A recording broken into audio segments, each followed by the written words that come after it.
Olá, seja bem-vindo ao canal Rosa Branca de Umbanda Independente. Meu nome é Rogério Carlos Golembieski, sou sacerdote da religião de Umbanda e aqui nesse canal divulgo a doutrina do segmento de Umbanda Independente. Nesta série, estamos estudando o sincretismo religioso. Nos vídeos passados, estudamos o antropólogo Ninar Rodrigues, o seu posicionamento a respeito das religiões afro-brasileiras, principalmente na Bahia. Depois estudamos Arthur Ramos, também o antropólogo, e estudamos o seu posicionamento a respeito das religiões afro-brasileiras. Ambos tinham uma teoria de que o negro era inferior, principalmente por aspectos físicos, aspectos externos. Além disso, consideravam a religião Jeje Nagô, o candomblé de Orixá, como uma religião mais avançada. Também consideravam a cultura do povo iorubá uma cultura mais evoluída e consideravam as demais religiões que existiam no Brasil, as religiões afro-brasileiras, como religiões sincréticas e de uma mística muito pobre. Consideravam essas religiões inferiores. Acabaram por catalogar, por hierarquizar as religiões, colocando o candomblé Jeje Nagô num patamar mais elevado e colocando as demais religiões num patamar inferior. Lembrando que até aqui nós estudamos dois personagens que tiveram suas pesquisas totalmente focadas na Bahia, considerando a Bahia como o centro da religião afro-brasileira, e também considerando que eles focaram as pesquisas no candomblé Jeje Nagô. Nesse vídeo, nós vamos estudar a participação histórica de Edson Carneiro. Edson Carneiro foi um escritor que deixou a sua colaboração na história das religiões afro-brasileiras. Criou conceitos e apresentou afirmações que impactaram na construção da cultura, da prática religiosa nos terreiros. E para entendermos como foi essa influência, para entendermos o quanto impactou a opinião de Edson Carneiro, eu convido você a assistir comigo no vídeo a seguir. Vamos lá?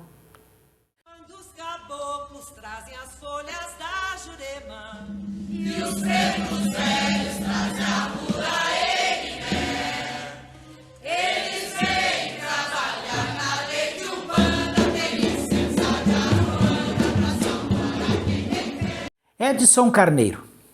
Edson de Souza Carneiro nasceu em Salvador, em 12 de agosto de 1912. Na adolescência, nos anos 20, fez parte, juntamente com Jorge Amado, da Academia de Rebeldes, grupo de jovens com ambições literárias e intelectuais modernistas. Na década de 30, no início da Era Vargas, ele ingressou na Faculdade de Direito em Salvador e ficou conhecido pelo seu envolvimento com pesquisas sobre a cultura afro-brasileira. Ele acompanhava os candomblés da Bahia, pesquisando, denunciando a perseguição policial. Edson Carneiro era um escritor. Em 1935 ele lançou a obra A Situação do Negro no Brasil. E em 1936 o livro As Religiões Negras. E em 1937 ele escreveu o livro Negros Bantus. Além disso, em 1937, juntamente com colegas, ele organizou um importante congresso internacional, o segundo Congresso Afro-Brasileiro de Salvador, que contou com a participação de lideranças do candomblé. De início percebemos que Edson Carneiro tinha uma afinidade com a cultura iorubá, com a religiosidade iorubá, e centralizou suas pesquisas na Bahia. Vamos analisar a obra Religiões Negras, de 1936. Já na nota inicial, nós encontramos um texto que diz: o que tentei fazer neste livro, limitei minhas observações à Bahia, não ao estado, mas à cidade da Bahia, e só acidentalmente me refiro a outros pontos do interior. E centralizei minhas pesquisas quanto ao fetichismo Jeje Nagô, no mais do que centenário candomblé do Engenho Velho. Então a gente percebe que ele já começa a obra dele falando que a pesquisa dele ficou centralizada na Bahia, ficou centralizada nas casas de candomblé, para estudar o fetichismo. Aí ele fala: Quanto aos candomblés de caboclo, um pouco em toda parte.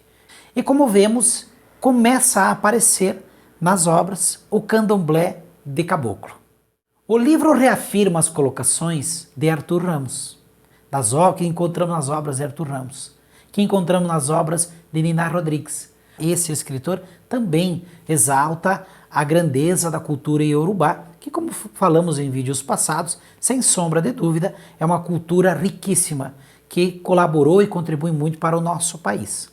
O que nós queremos mostrar aqui na série é que os estudos e os estudiosos da época, eles davam ênfase para a cultura iorubá e para o candomblé, tendo a Bahia somente como referência, né? E isso fez com que houvesse uma discriminação com a religiosidade banto e a religiosidade indígena. Edson Carneiro apresenta na sua obra um apontamento importante. Ele diferencia o fetichismo do politeísmo, como nós estudamos nos vídeos anteriores desta série. Ele diz: o fetichismo negro, tal como existe ainda entre negros e mestiços na Bahia, caminha a largos passos para o politeísmo. Identificando os orixás africanos com santos católicos, o negro aceitou-lhes a caráter evemérico. O fetiche vai desaparecendo cada vez mais. Apenas Xangô, orixá do raio e do trovão, resiste ainda, fazendo-se representar pelo seu fetiche, a pedra do raio, Itã de Xangô, não aceitando o símile como Santa Bárbara, nem com São Jerônimo. Como falamos, o fetichismo, o que é? Fetichismo é como o negro usava objetos para representar a santidade, o divino, o celestial. Por exemplo, a pedra de raio representava Xangô. Mas, como nas obras de Arthur Ramos nós encontramos, agora a gente reafirma de que a população africana foi migrando da prática fetichista, da prática abstrata, para uma prática politeísta. Ela começou a sincretizar o seu orixá com o santo católico. Então, a partir desse momento, os orixás, as divindades africanas, elas começam a ter uma característica mais humana, mais social. Por exemplo, eu vou apresentar para você aqui uma imagem de Ogum na Nigéria. Como nós podemos ver, Ogum ele é representado por uma forma até humana, mas não dá para se identificar exatamente se é um homem, se é uma mulher, né? Se é um ser humano, se é um ser divino, se é um ser espiritual. E ele tem o seu fetiche, que são os objetos. Já nos dias de hoje, por conta desse processo que se iniciava, nós vemos aí a imagem de Ogum já como uma imagem de um soldado romano. Então já passa agora, o orixá já vai tomando forma de pessoas. O orixá começa a mudar a percepção, a forma de se entender o orixá, ele muda na sociedade brasileira. Ele muda, as pessoas começam a tratar isso de uma maneira mais próxima da nossa realidade humana. Vai perdendo a sua divinização e vai se aproximando da condição de espírito, da condição de entidade. Da mesma forma que nós podemos ver por essas imagens que, olha, a imagem de Exu na África, o fetiche de Exu, a imagem de Exu não é exatamente uma imagem humana, não é uma imagem próxima da nossa sociedade atual. Já no Brasil, hoje em dia, fruto desta época que Edson Carneiro retrata, nós temos aí a imagem de um Exu como um homem, como um senhor, armado de um tridente, cartola, capa, coisas que nós estudamos muito na série A História da Quimbanda, aqui no nosso canal. E se você que está assistindo pela primeira vez o nosso canal, quiser saber mais sobre Exu, por que Exu usa tridente, capa, cartola, por que a cor preta e vermelha faz parte desse culto, eu convido você a assistir a série A História da Quimbanda. Com certeza vai ser de grande valia e você vai gostar muito. Mas retornando a Edson Carneiro. Ao comparar os cultos entre os povos, Edson Carneiro repete as mesmas descrições que os autores anteriores que nós estudamos, dizendo que o culto bantu e ameríndio tem uma mítica muito pobre. E é nessa descrição que ele apresenta um culto que estava crescendo no Brasil. Edson Carneiro diz: foi a mítica pobríssima dos negros bantus que, fusionando-se com a mítica igualmente pobre do selvagem ameríndio, produziu os chamados candomblés de caboclo na Bahia. Os candomblés de caboclo provieram da fusão da mitologia banto, naturalmente já impregnada de elementos estranhos, sudaneses, Jeje Nagô, e malês, com a mitologia do selvagem brasileiro, como provou Arthur Ramos. E daí a frequência de termos como a Loanda, né, ou Luanda, Congo, Banda, Mbanda, Cambinda, Cabula, Ganga, Nganga, Zaniapongo, Zambi Ampungo e etc. Ainda nessa obra nós vemos um relato importante que demonstra que o sincretismo começa a interpretar o orixá como um espírito e não como uma divindade. Ele começa a apresentar o fato de que aqui no Brasil, com o progresso, com a evolução, com o passar dos séculos, a visão, a forma de interpretar a religiosidade muda, ela evolui para um novo paradigma. E ele diz que os orixás já não são mais considerados deuses, mas que eles já começam a se manifestar como espíritos amigos. E estes agora começam a ser chamados pelo nome dos orixás da cultura Jeje, mas já numa prática espiritual sincretizada, aonde eles são tratados de forma diferente. No texto ele diz: os encantados são saudados com a exclamação Eparrei, possivelmente de origem ameríndia, ou com pequenos gritos agudos cortados por tapas na boca. O estudo dos cânticos dos candomblés de caboclo revela a extensão do sincretismo nessa forma atrasada de religião. Há neles elementos dos cultos Jeje, Nagô, Malê, Bantu, Ameríndio, na mais curiosa das miscelâneas. Há vários visitantes da aldeia. O caboclo Ogum é muito querido nos candomblés de caboclo. Ou seja, Edson Carneiro apresenta agora já uma evolução do cenário. Já existia o candomblé de caboclo, estudamos aqui na série História Antes da Umbanda, que o candomblé de caboclo ele surgiu junto com o candomblé Bantu, candomblé de Inquice, que foi o primeiro candomblé do Brasil. Então, se cultuava os inquices, as divindades africanas, e ao lado era construído um outro ambiente onde se cultuava o caboclo. Por quê? Porque o Banto, o povo de Congo, de Angola, essa linhagem, essa religiosidade, ela tem uma consideração muito grande pelos espíritos ancestrais. E aí os fatos históricos contam que os Bantos tinham uma consideração muito grande pelos ancestrais indígenas brasileiros, pois eles eram os primeiros donos dessa terra. Então, o caboclo vai sendo cultuado e o candomblé de caboclo começa agora a aparecer na literatura da época. O que ocorre é que ele demonstra, né, como vimos no texto, que o sincretismo acontece porque se pegam os nomes dos orixás Jeje e Nagô, no nosso ponto de vista, muito provavelmente por conta da divulgação que foi feito, né, a supervalorização que foi feita em cima da religiosidade Jeje Yorubá. Se pegava o nome dos orixás, mas se cultuava entidades que eram guias espirituais, que eram espíritos e não divindades. Como estudamos nos vídeos anteriores, a forma, Arthur Ramos descreve que a forma como era feita o culto era bem mais simples do que o candomblé Jeje Nagô. E nós percebemos que as entidades que estão ali são espíritos, não são deuses, não são divindades, são espíritos que agora começam a se manifestar com o nome dos orixás, com o nome, mas são, por exemplo, caboclos brasileiros. Então nós temos ali, por exemplo, o caboclo Ogum é um espírito muito querido de todos. É um caboclo, é um espírito, é um ancestral, uma pessoa que viveu na Terra, que desencarnou.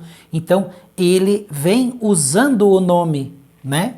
Mas ele não é uma divindade do povo Yorubá. Ele não é uma divindade do candomblé. Então ele não é um orixá. No nosso ponto de vista, na nossa doutrina, nós não consideramos um orixá. Até porque nós consideramos os orixás como sendo os elementos da natureza. Então Edson Carneiro, ele descreve como houve o sincretismo entre o espiritismo com a religião Jejinagô, com o culto banto.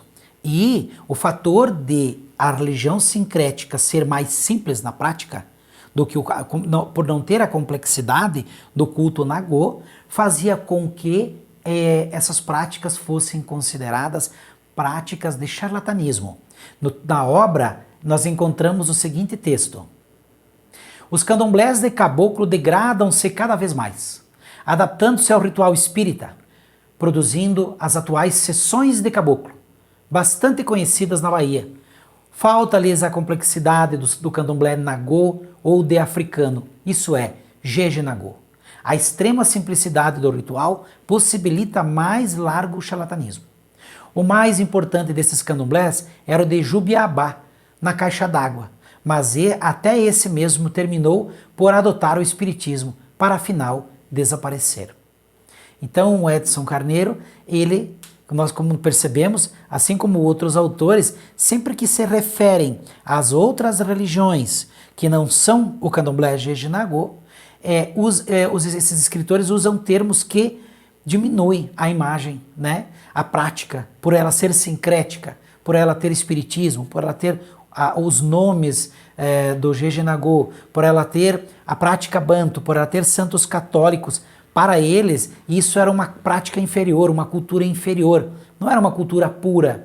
E essa supervalorização do candomblé Jejinagô por esses escritores vai criando um paradigma, né? Nós já estamos aqui no nosso terceiro autor e nós estamos vendo o quanto eles insistiam em divulgar o candomblé Jejinagô, inclusive o qual Edson Carneiro participava, né?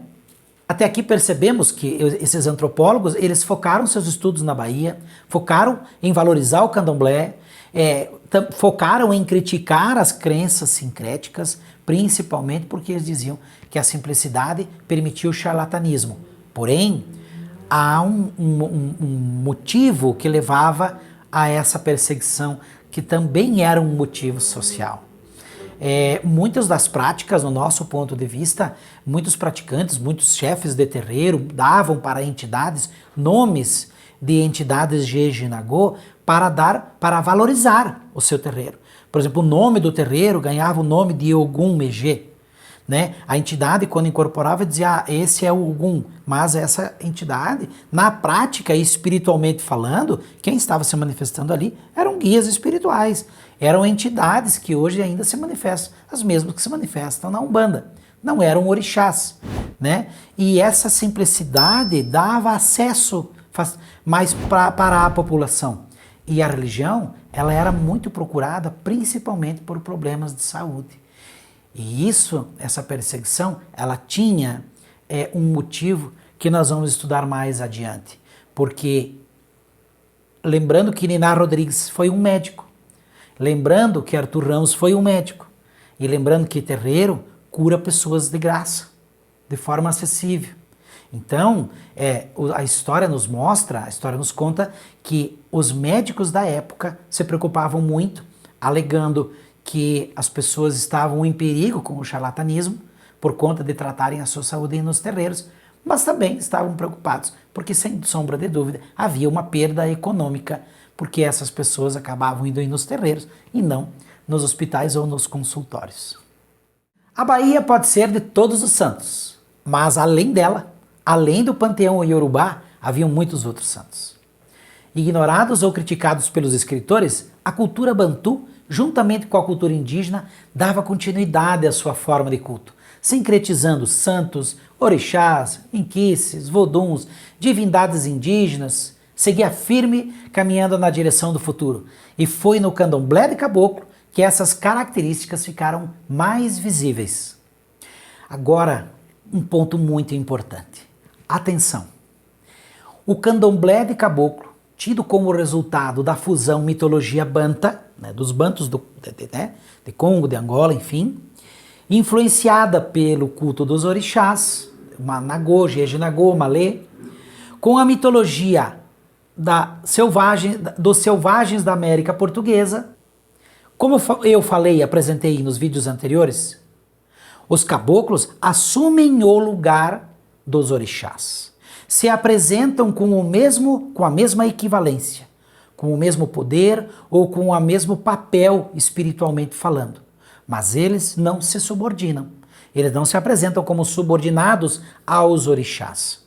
Por uma questão social, na qual o candomblé Jeje-Nagô, os termos do candomblé Jeje-Nagô eram supervalorizados, nós vemos que as religiões sincréticas começam a emprestar nomes, né? Nome de Caboclo Ogum, Caboclo Xangô. Mas quem está trabalhando, quem está ali, são espíritos de índios brasileiros. A mitologia indígena ela teve um traço muito importante, porque ela manteve a sua personalidade religiosa. Nós encontramos um texto que diz: há outras entidades que surgem como Caipora, Caboclinho do Mato, Sultão das Matas, Salavá, Caboclo de Maromba, etc. Todas essas entidades se originam dos espíritos do mato dos nossos índios, referidos pelos antigos viajantes, missionários e etnógrafos, alguns dos quais passaram ao folclore. Então nós percebemos que ele fala da manifestação, por exemplo, de Curupira, Macanheira, Jurupari, Anhanguá, Maraguizana, Caapora ou Caipora, né? O Caipora, que em Tupi quer dizer morador do mato, Caapora, habita, segundo a crença popular, nas matas e aparece sobre várias formas, sendo a mais comum um caboclinho de enorme cabeça, um só olho na fronte. Quer dizer, nós vemos que nos terreiros se manifestavam entidades brasileiras. É um fato curioso, não é mesmo? Na grande maioria, o índio não sincretizou suas divindades com os orixás. O índio aceitou o catolicismo, mas não se deixou influenciar pelo candomblé. Suas divindades se manifestavam no candomblé de caboclo sem sincretismo, sem subordinação. Então, quem foi que disse, por exemplo, que Guaraci é um caboclo de Ogum? Que Jaguari é um caboclo de Ogum? Que, por exemplo, caboclo Sete Montanhas tem que ser subordinado a Xangô? Nós encontramos aqui a resposta com dados e fatos históricos, que essa prática teve início porque dar nomes para as entidades, para terreiro, dar nomes de orixá, dar nome de divindades Jeje-Nagô, valorizava muito, considerava muito, dava a impressão de que era um culto mais evoluído, né? Valorizava aquela casa, valorizava aquele culto. Então os sacerdotes, os pais e mães de santo, né? As pessoas, né? Pegavam para si, como estudamos em vídeos anteriores, por exemplo, o termo babalorixá, que é um termo de candomblé e não do culto de caboclo ou de umbanda. Por quê? Porque isso dá um empoderamento para a casa de culto ou para o médium. Então onde está a prova de que o índio é falangeiro de caboclo, de orixá? Isso não é, no nosso ponto de vista, isso não é real. Isso é uma invenção de brasileiro e é coisa moderna. Muito mais fruto da literatura, né? Muito da interpretação do que os antropólogos e acadêmicos divulgavam nos jornais, do que realmente uma coisa espiritual. Houve muito mais um sincretismo de nomes do que propriamente um sincretismo espiritual. Uma coisa que ocorreu é que o negro ele era separado dos seus conterrâneos quando ele chegava aqui no Brasil. Essa era uma estratégia dos colonizadores para evitar que os negros se organizassem e se revoltassem contra os seus senhores. Então, principalmente o Banto, que foi o primeiro a chegar no Brasil, ele teve dificuldade em se unir com o seu povo. Isso prejudicou muito para que ele pudesse manter vivas suas tradições. Já o índio era brasileiro, ele era daqui. Então o índio ele conseguiu manter a sua mítica, ele conseguiu manter as suas raízes, porque o índio ele vivia numa comunidade, ele sempre viveu em comunidade.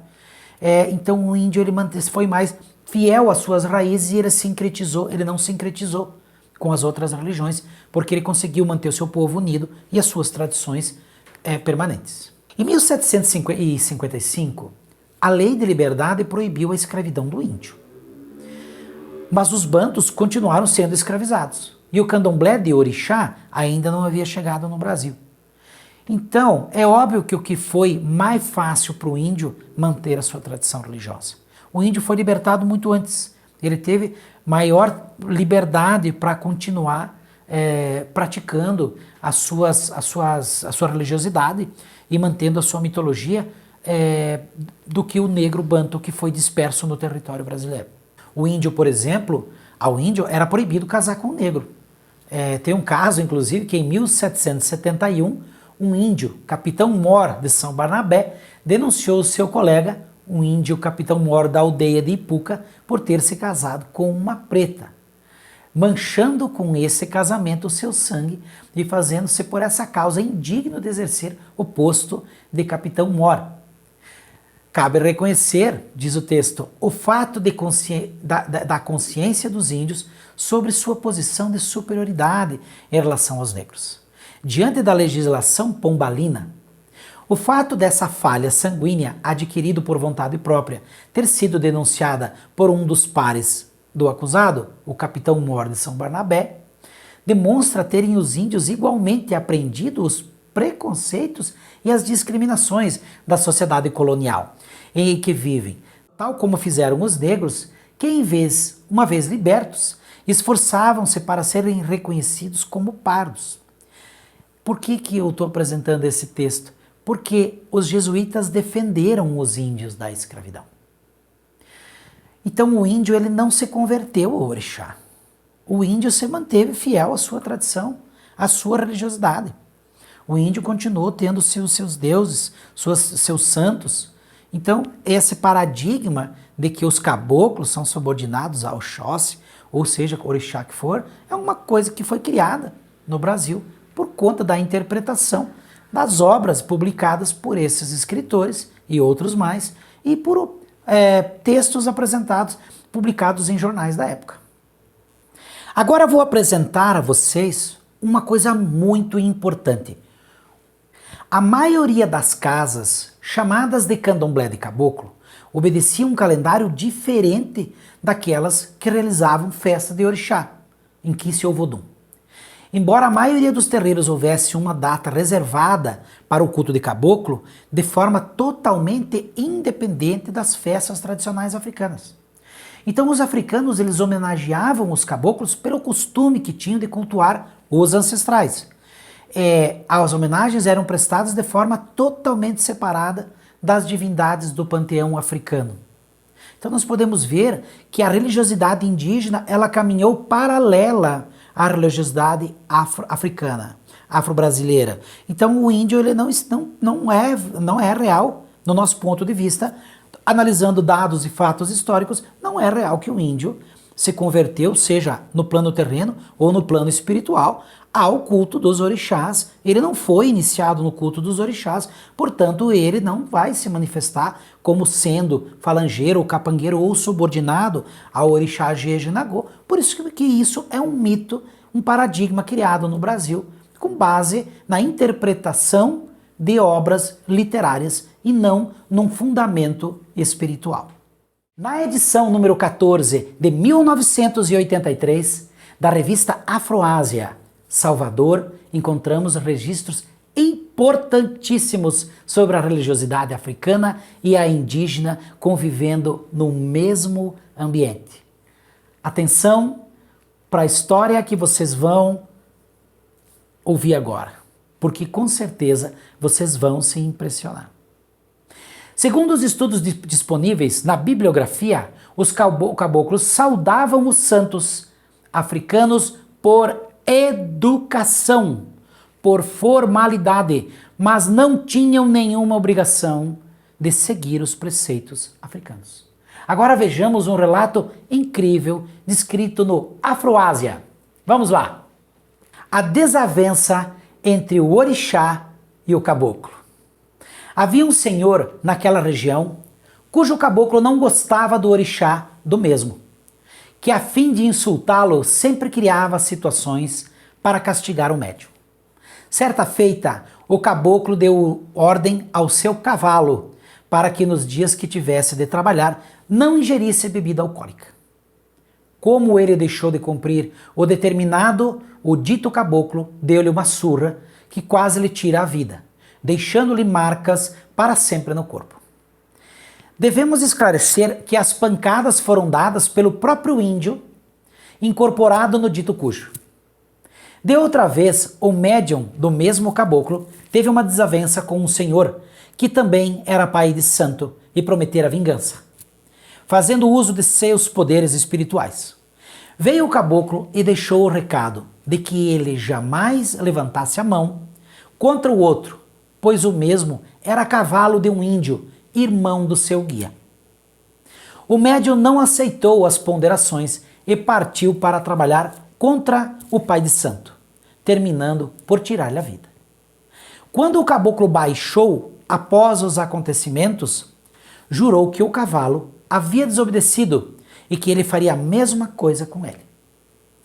Passando algum tempo, o caboclo saiu e foi para a estrada. Subiu num barranco, onde havia lá em cima um pé de umbaúba. Ele conduziu o médium até o topo e desligou. As pessoas que o acompanhavam lutaram por todos os meios para tirá-lo de lá, sem entretanto lograrem êxito. Alguém lembrou de chamar o orixá, que no caso era Ogum, a fim de livrar o pai de santo daquela situação. Ogum veio e tirou o seu cavalo daquele perigo. Esse mesmo caboclo, noutra feita, conseguiu o seu intento, distraindo os presentes com algumas cobras que fora buscar no mato, soltando-as no meio do barracão. Enquanto todos corriam de um lado para outro, fugindo dos répteis, o caboclo saiu disfarçadamente, indo para um penhasco de altura considerável e de onde se jogou, projetando o médium no espaço, para depois ser encontrado estatelado no fundo do abismo. Note-se que antes o caboclo jurara tirar a vida do seu médium porque ele havia teimado em praticar uma coisa que eu mesmo lhe tinha proibido. Concluindo neste caso, devemos salientar que o médium em questão era deficiente físico, pois faltava-lhe uma das mãos.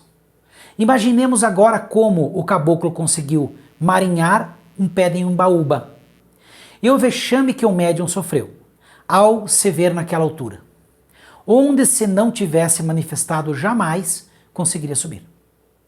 Realmente, o orixá daquele senhor nada pôde fazer para evitar a tragédia, pois conforme havia dito antes o caboclo, a primeira oportunidade ele mataria o médium, mostrando aquele nego de cabelo duro e curto que ele faria o prometido. O relato acima é um exemplo de que entre os caboclos e os orixás não há muito entrosamento, deixando a impressão de que em certos casos os índios agem com mais independência em relação aos seus cavalos, dirigindo suas vidas, talvez com mais autoridade, exigindo muito mais que os santos da África. Não sabemos as razões desse comportamento, mas já observamos em outros fatos que nos foram revelados que há uma certa discordância entre eles. Dados e fatos históricos. É com isso que nós desenvolvemos o material do nosso canal. O que vocês estão vendo é um documento histórico.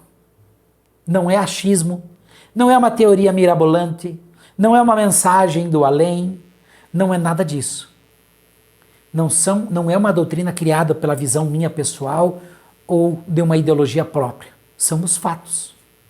E aí agora eu vou fazer novamente a pergunta que eu venho fazendo nos vídeos dessa série. Caboclo é falangeiro de orixá? Caboclo é capangueiro de orixá? Caboclo é subordinado à divindade africana? Na nossa Umbanda, caboclo é independente. Preto Velho é independente. Criança é independente. Se manifestar um orixá, ele é independente. Se manifestar um inquice, ele é independente. Um vodum, independente. São todos, para nós, são todos espíritos livres que manifestam cada um a sua crença e no nosso entendimento sobre querer sobrepor uma crença, uma cultura, uma religiosidade sobre outra, seja pelo motivo que for, é repetir aquilo que a colonização fez com negros e índios. É obrigar as pessoas a se escravizar num conceito, num paradigma que é nada mais do que uma interpretação humana, uma criação com base em relatos e interpretações pessoais de pessoas que até nem foram praticantes da religião afro-brasileira. Como percebemos, até aqui o sincretismo se deu muito mais pela semelhança entre as divindades. Os caboclos índios mantiveram sua religiosidade. Não houve uma adesão por parte dos índios para com a religiosidade africana. Os caboclos não se tornaram sacerdotes dos cultos africanos e não foram falangeiros ou capangueiros de orixá, como muito se fala. Não existiu somente o candomblé da Bahia e a mediunidade não foi um instrumento usado somente de forma hierarquizada ou teve uma espiritualidade imposta por um determinado segmento religioso, como se acredita no Brasil, que todos são obrigados a cultuar o orixá, que toda entidade que se manifesta tem obrigatoriamente que se subordinar ao orixá.